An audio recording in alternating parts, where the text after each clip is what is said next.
Welcome to Magic or Tragic. Thanks for tuning in. Most recently, the Magic had 2 preseason games. They played the Mavericks a few nights ago, and they followed that up playing the Miami Heat. Both games they won. First, I'll talk about the Mavericks game a little bit. The Mavericks, they were missing some starters. They were getting rest. So the Magic should have won that game, which they did pretty easily. They shot the ball pretty well. The depth of our team really showed up. It's amazing the difference 1 year makes and the depth of this roster. We're really going to be competitive this year in a lot of games.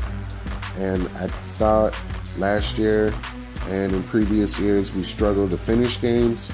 This year it looks like we have a roster that could turn that around almost immediately. We got to see Dennis Smith Jr. a little bit. He had some highlight plays, but he's definitely a black hole when he gets the ball. He shot the ball a lot. However, give him the benefit of the doubt. He's still figuring out the game. He's a rookie too. But he shows some athleticism and a lot of the reasons why we liked him here in Orlando. Player I want to mention is Maurice Spates.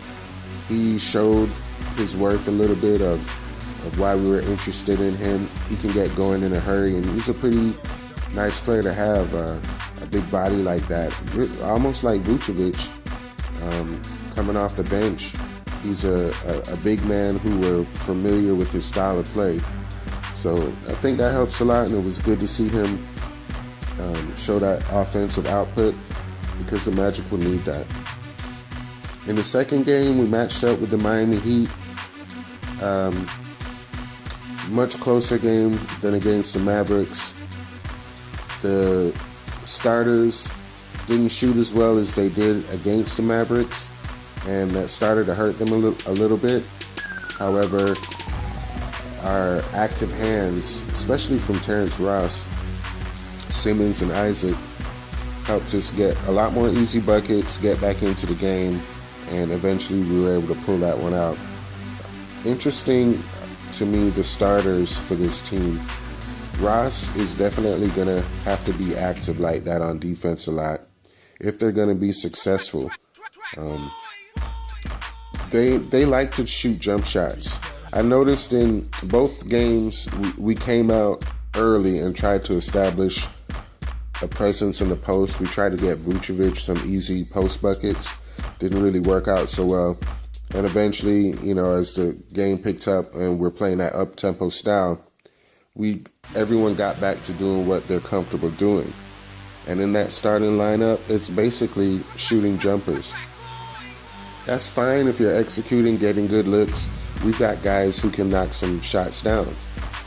However, when the shots aren't falling, it affects that lineup a lot. Like, it seems like they hang their heads on D. On offense, if their shot's not falling, they don't have the intangibles and athleticism to create easy buckets or get into the paint, or they don't have a lot of post-up players on that team. That's why I said they've got to execute very well on offense to score points. But defensively, they struggle whether they're playing well on offense or not, that lineup. So Terrence Ross, it was good to see him be very active defensively. He made a lot of things happen, and if he's going to be in the starting unit, he's got to play like that every night. To me, his play on defense would be more important than his shooting if he's going to be in that starting lineup. Also, I want to talk about Peyton. I wish he would value the ball a little bit more. I know we're playing more up tempo, and he handles the ball a lot, so he's going to be prone to some turnovers. I get that. I just wish he'd be a little bit more conscious of the importance of the value of the ball, especially when we've got a 3-point lead or a 4-point lead and we're trying to push it up. That always seems like that's when the turnover comes. But nonetheless, overall, the both two games, what stood out to me is they looked pretty good. They definitely showed that they're a different team from last year. They've got a lot of depth that's going to help them tremendously. And they're definitely a tougher team. They're more active defensively. I really love the hands of this team. They're just so energetic and active. That second unit with Biyombo, Isaac, Simmons, and Afalo, if he's thrown in there with either Mac or Augustine, that's a great second unit. However, I'm not sure if the starting lineup is going to be able to remain what it is unless our second unit is so consistent being what it is. And right now, what it is, they may not be as good of a shooting lineup as our starters, but they have so many intangibles and length and athleticism that they create buckets in all kinds of ways. So that's, now that I'm thinking about it, it's interesting, our starting five versus our second unit. They're two totally different lineups, styles of play. I'm curious to see if Frank Vogel is going to kind of continue to have like two lineups like that, or if he's going to eventually mix those players up to try and get more of a overall balance in the starting lineup as the season goes on. Quick player I want to mention, Aaron Afalo. It was really nice to see him close that game out down the stretch like that. We haven't had that. And he was creating his shot. You know, he was someone, a veteran who just knows how to get it done. It's not like we're asking a lot out of him, a lot of minutes or whatnot, at least not yet. But, you know, just having that veteran presence of a guy when the game is on the line who is able to get some buckets for you. So if you think about him and Shelvin Mack and Maurice Spates, and then you had Jonathan Simmons and Jonathan Isaac, DJ Augustine has looked really well as well. Like, wow, like overnight, this team, I'm watching them play, and the AC doesn't seem so far-fetched anymore. Like, the 8 seed in the East seems very realistic when you watch this team play. And they're still figuring things out. They're still coming together as a team. That second unit that I like so much, they're still figuring each other out. So everything is looking up as far as I'm concerned if you're a Magic fan. Even want to touch on Ken Birch as an honorable mention. I see what he brings now, and I like what he brings. The Magic need what he brings, which is basically a true defensive presence. He's tough, and he's got good rebounding skills. He's got a good knack for rebounding. Last thing before I get out of here, the Magic hired Tracy McGrady, and I think that's a great move by the organization. I think they're finally getting it.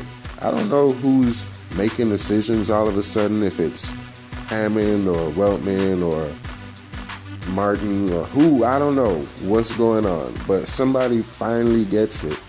The fact that McGrady can talk to these younger players, and he's like a top player. He's somebody these guys know about, watched him growing up, and his best years were with the Magic.